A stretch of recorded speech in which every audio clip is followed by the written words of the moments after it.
Hey guys, welcome back to Fallout Equestria, Chapter 14. Don't expect too much commentary from me. I am tired. Yesterday, I had to help my mom move couches. I thought it was her tiny, light couches. That was a friend's big ass, like, heavy, heavy couch. And it knocked me the hell out. And I'm still tired today. So, let's just get through this. All thoughts of journals, mintals, and chemistry evaporated when I heard Velvet Remedy cry out. My friends were in trouble. As I turned, two red spots lit up on my EFS compass. The turrets had become hostile. Dashing back into the central clinic, I saw Calamity and Velvet ducking under an overturned medical bench as the two turrets outside, above the now closed door, peppered the glass window. Pockmarks and spiderweb cracks covered every inch of it, the armored glass about to give. Floating out Little Macintosh, I positioned myself where I would be able to target both of them the instant the glass came down. I didn't have much cover, but if I was fast and just a little lucky, I wouldn't need it. You better buff that luck The window stat. broke apart in a tinkling cascade. I felt the first bullet slam into my chest, not quite punching through my armor as I girded myself with sats and targeted both turrets twice. A second bullet ripped through my foreleg between my pit buck and my knees as I fired off the first shot. And the second. Blam! Blam! The first turret exploded. Sound like Big Mac. The second swept its arc of bullets away from Calamity and Velvet Remedy and towards me. Blam! Blam! One last bullet struck my side, bouncing off the handle of my combat shotgun with a loud crack as the second turret exploded. Ooh. I collapsed, suddenly realizing that I was yet again in a truly bad amount of pain. This time I had no worries at all. I had Calamity and Velvet Remedy right nearby, and we were in a clinic. If I had to be shot, I couldn't think of a better place or better company. But as soon as I hit the floor, I struggled back to my hooves, ignoring my injuries. Limping, bleeding badly, I tried to push back towards the chemistry lab. I had to make sure my party time mintals didn't overcook. Now that my friends were safe, my mind locked on what had become a decidedly second but still important priority. You're shot! You're bleeding! And you want to see your drugs? Wow. Oh, what's that thing that gets people off addiction? Hydra? No, that fixes your limbs. But whatever it is, Lil Pip needs it. The atrium door had closed and locked. We were sealed inside. It was more of an aggravation than a real worry. I knew that I should be able to override every door in this place from the security station. But reaching it meant getting past several more points where suddenly trigger-happy security system could attack us. I looked to my companions. By now, I was beginning to think of us as seasoned warriors of the wasteland. Well, at least Calamity and I. I hadn't been out here long, but the time had been a forging fire if ever there was one. A few turrets shouldn't pose much threat to the slayers of dragons. I quickly checked myself. That kind of thought was dangerous. The last thing I needed was to start buying into the hype on the radio. Velvet Remedy was looking at me sadly. I think I was fast enough, but I was guessing that she suspected what I was doing up in the chemistry lab. She hadn't taken her eyes off of me since, and the reproachful look was burning into my soul. Calamity was gazing over something on the wall. At first, I assumed it was another pre-war poster. He was studying it with the same intensity that Velvet Remedy usually reserved for anything involving the Ministry of Peace. But as I moved closer, still slightly limping from my own mended and bandaged leg, I saw that it was a map of the stable. My eyes followed the path up the stairs to the security station. The armory was up there, as well as a series of rooms that in a proper stable would have been the overseer's personal and family quarters. What's with you in proper Here, stable? it was labeled as VIP, very important ponies, rooms. There was a big area of absolutely nothing where the overseer's office should be. My brow furrowed. I really hate these stables. Velvet Remedy was looking back over the skeletons while trying to keep me within line of sight. Was the other one you found this bad? Worse, Calamity neighed. We moved towards the stairs, stopping at a bulletin board covered in the usual notices. I shrank back. Somebody had written "Stop killing us" across the board in what looked to be blood. Oh my, Velvet whispered. To my surprise, she magically tugged one of the notices off the board, floating it closer for inspection. The notice had been between a positioning of new safety regulations and a flyer for two missing fillies whose smiling faces had stared into an atrium of corpses for centuries. The bottom part of the N was painted on the sheet Velvet had taken. I stared from the bulletin board to her, wondering how by Luna's mane she could find anything more noteworthy than a giant plea for mercy written in dying pony's own bodily fluids. Velvet Remedy turned the flyer so that Calamity and I could see. 3rd month survival party, tonight in the atrium, 10 o'clock to 16 o'clock. Stable 29's own vinyl scratch hosting. Alcohol will be provided after 12. Calamity whistled, tilting up his hat. Vinyl scratch. The original DJ Pony, at least according to some. So she survived the Manhattan Balefire bomb after all. I shot Calamity a look that suggested he needed to revisit his definition of survived. I really hated these stables. Between Stealth and Little Macintosh, the other turrets proved little threat. I reloaded as we pushed into the security station. How does that work? Okay, Vinyl Scratch. Let's say Vinyl Scratch had a daughter or a son, and she went to the stable. She wouldn't go to the stable without her child. Well, I'm thinking the child would be young. It could have been an adult who was somewhere else. And that... Okay, yeah, I can see how the current DJ Pony would claim descendants from Vinyl, if that's the case. But when I think of son, I think like a kid. Because Vinyl wasn't that old. Doesn't look that old. So, okay, the current DJ Pony can be descended from Vinyl if Vinyl was in a vault, if Vinyl had a kid, or a nephew, I guess, or niece, maybe. No, it's descended from Vinyl.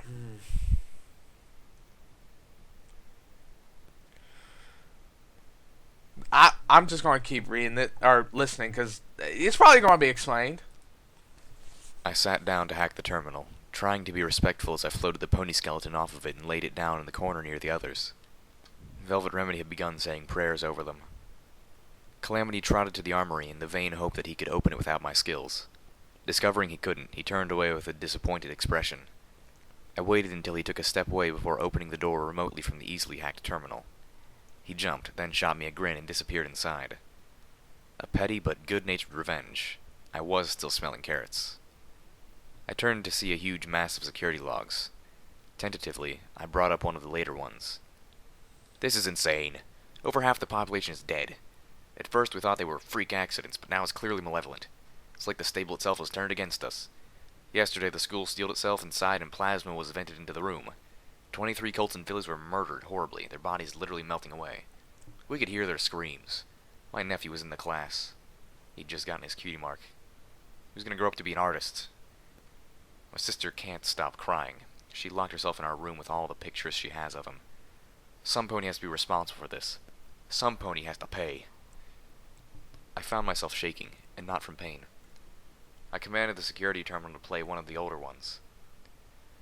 Shadowhorn passed away last night from complications after being nearly electrocuted early yesterday morning while trying to access the junction behind a security panel with her pit buck.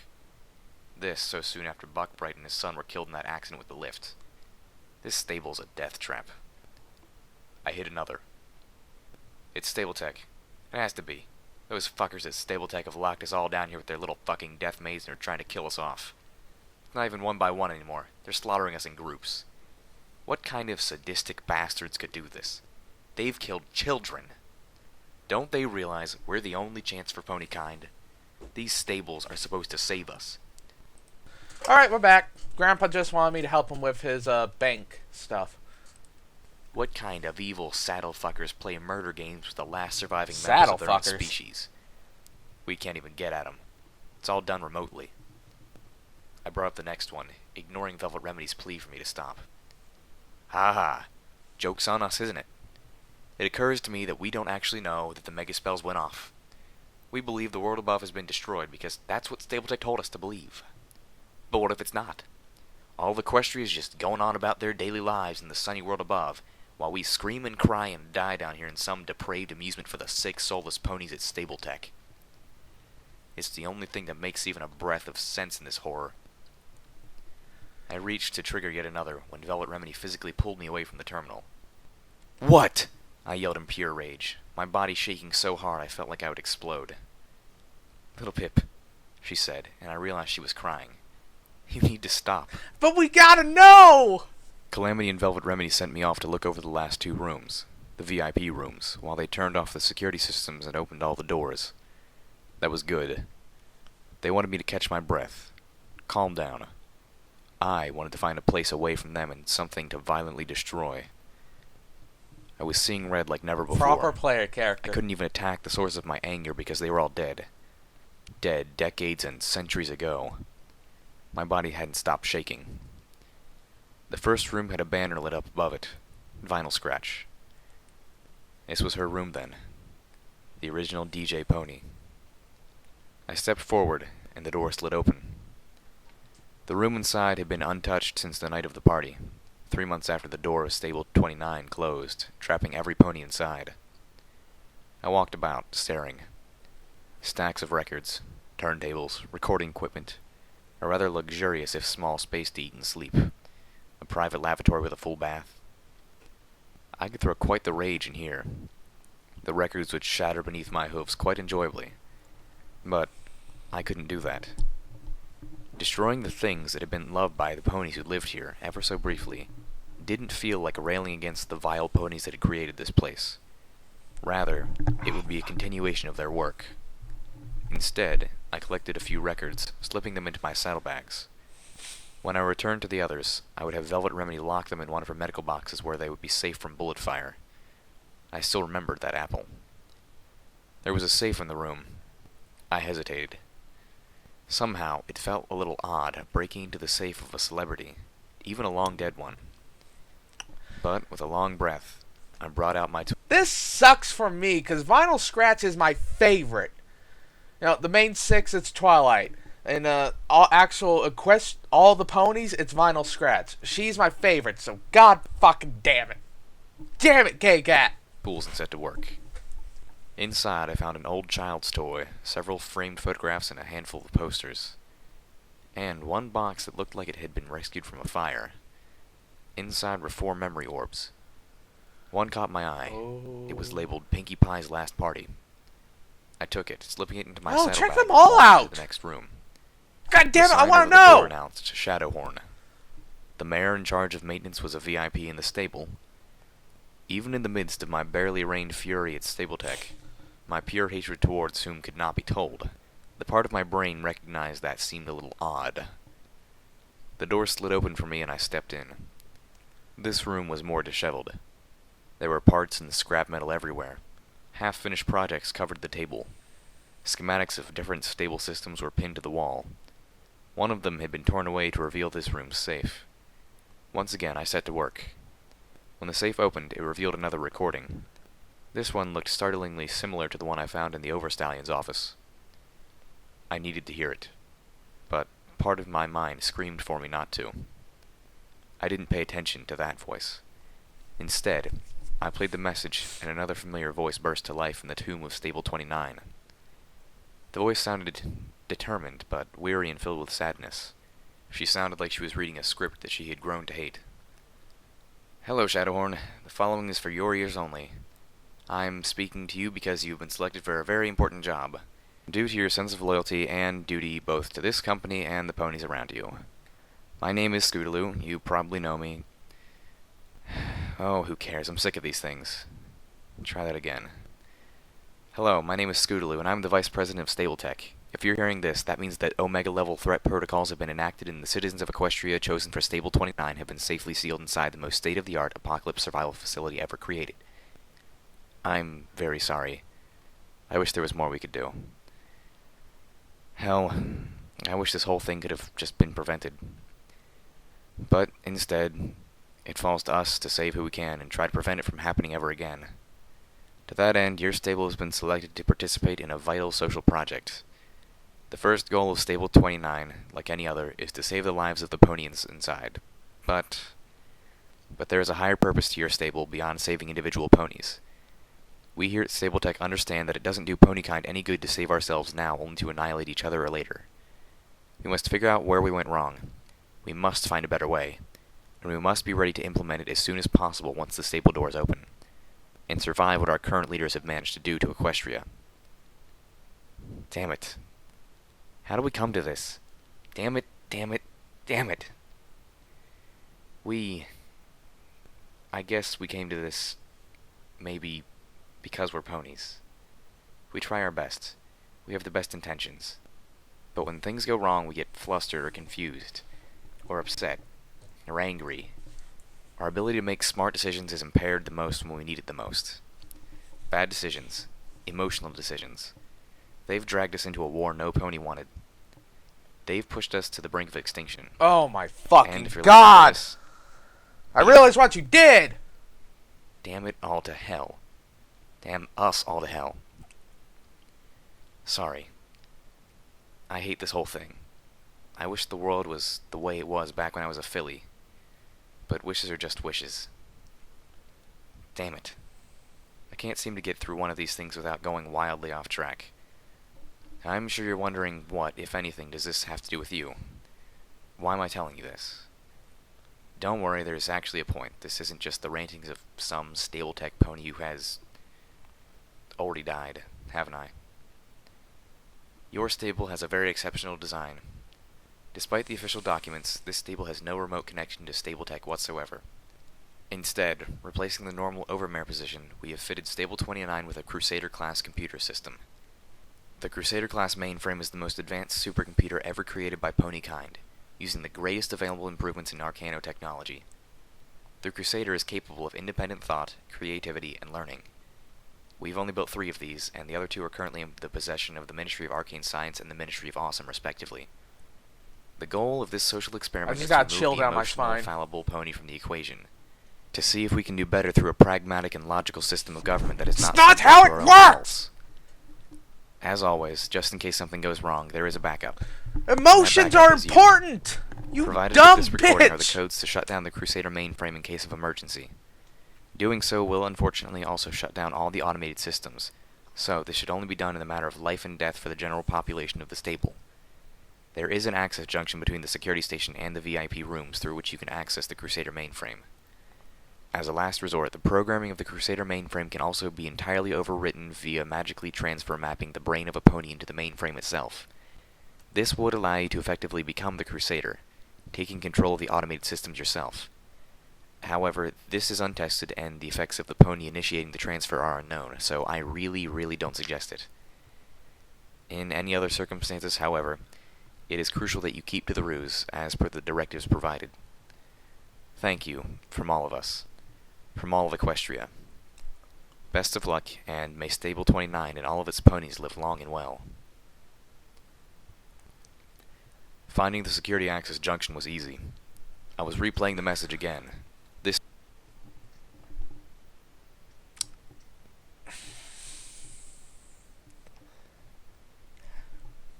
How can the Crusaders be so fucking smart and yet be so fucking stupid? Emotions are important. That's what makes us human. It's what compassion, love, dedicate. Look, I'm a technocrat, for as much as that actually means. I love the idea of artificial intelligence. I love the idea of AIs and AI control and ID control. But fucking Metal Gear, just, you gotta say that whenever that happens. But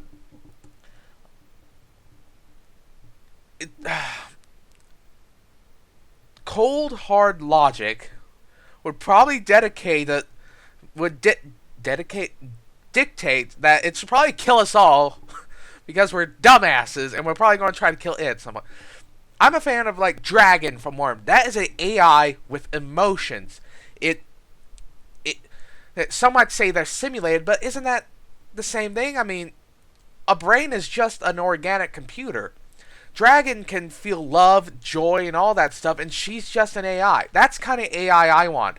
You fuckers made an AI without any emotions.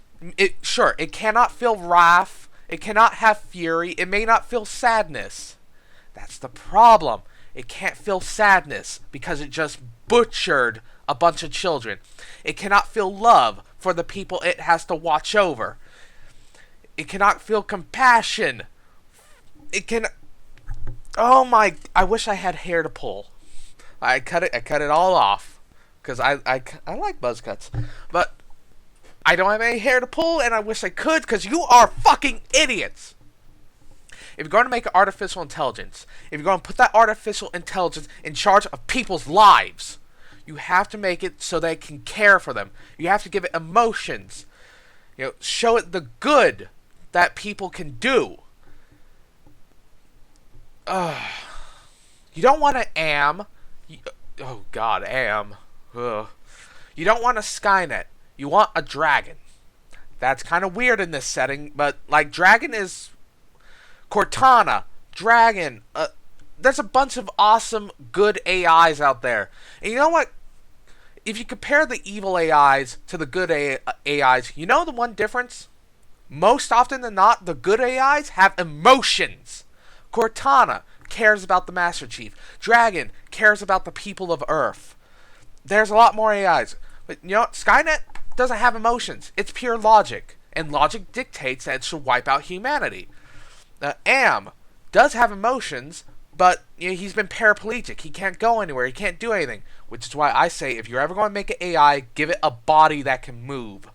Because Am's kind of got a reason to be pissed off. He is paraplegic. He cannot do anything. And he's gone insane. He's still a motherfucker, but screw him. So, like, you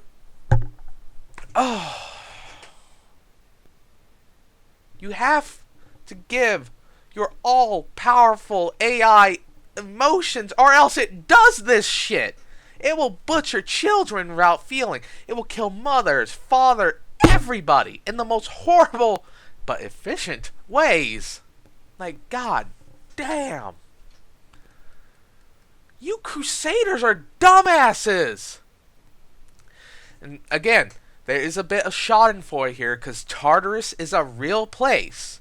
Which means that the Crusaders, and all the people who are responsible for this shit, are down there, watching as this kind of stuff unfolds, because that's real torture. It's not being like chained up in hell and being whipped and burned and stuff. Real torture is watching everything you've built fall apart. Not just fall apart, but crumble at the foundations and wipe out. It's when you have the best of intentions and you do something with the best of intentions and just destroys itself in the most worst possible way ever. That's hell. It's not the physical pain, it's the emotional and mental pain. And I know that the Crusaders are in Tartarus. You have no idea how happy I am that Tartarus is a real place in My Little Pony. That is amazing. And K-Cat, what was your opinion when Tartarus became a real place in My Little Pony? And it could actually be the Tartarus, because there's Cerberus. It's a magical world. Tyrek was 1,000 years ago, but he's just fine when he comes out. So it's a timeless hellhole where the worst monsters are kept in perpetual agony and imprisonment. My Little Pony's kind of dark. Yeah, it's kind of dark. Time in my earbloom. It made no sense, but it had the singular benefit of not being overwhelmingly evil. I had to know more. Pulling away the security panel, I found a maze of tubes and wiring, and set into it a small yellow-orange box with a black jack point. It struck me that the last pony to try this was effectively electrocuted. Hooking my own pit buck into the junction could be a death sentence. Fortunately, I had another option. I pulled out Velvet Remedy's pit buck for the first time since shortly after I found her. It was a thing of beauty, but I realized it had a less pleasant meaning to her. Holding it by levitation only, I jacked her custom pit buck into the junction. Minutes later, I was looking through the streams of data. One string caught my eye. Error detected. Water talisman functioning at 98% capacity. Analyzing damage. Chance of restoring water talisman to full functionality, 0%. Analyzing options. Surface radiation level 1300% above survivable level. Preservation of pony life requires water rationing and a 0.02% reduction of stable population. Initiate water rationing. Analyzing population for most expendable of 0.02%. Oh. Initiating population reduction. The strength went out of me. I stared at what I was reading, my rage melting into cold despair. There were many more strings of similar data. Over the course of a season, the damaged water talisman continued to deteriorate, and every time the degradation reached a new threshold, the Crusader running Stable 29 culled a portion of the population in a coldly calculated attempt to preserve pony life in the stable as a whole. After 3 months, the Water Talisman failed altogether. The Crusader acted accordingly, to preserve pony life. I poured what was left of a bottle of apple whiskey down my throat, enjoying the burn. The rage had drained from me, replaced by a numbness that was even worse. I decided to escape this horrible place through the memory orb, at least for a little while. Setting it down gently, I focused my magic on That's the kind orb. of shit I'm talking about. Instantly, I was overwhelmed by bright flashes, a horrible thudding roar, and gut-wrenching nausea. The memory orb had decayed somehow, and I was trapped inside of a nightmare of sensory feedback and vertigo. I tried to So the Crusader didn't have true sentience. Basically, it did not have true sentience. Because if it did, it probably could have found a way to fix it. You know why? Because it's a goddamn supercomputer and it's an AI intelligence. If it actually had some form of legitimate sentience, a second for a supercomputer could be an eternity to it. Like a second for us could be an eternity for a supercomputer. So if it had true sentience, if it was a true artificial intelligence, it probably could use that month to fear a technological solution. Not a magic solution, but a technological solution. Because it's a goddamn supercomputer and an AI. But no, it didn't have true sentience because you guys wanted to fucking half-ass this. So that's the kind of shit I'm talking about. Now, I'm going to cut the video here. It's almost at 30 minutes, which is like my cutoff time for this. I'm so pissed off at the Crusaders.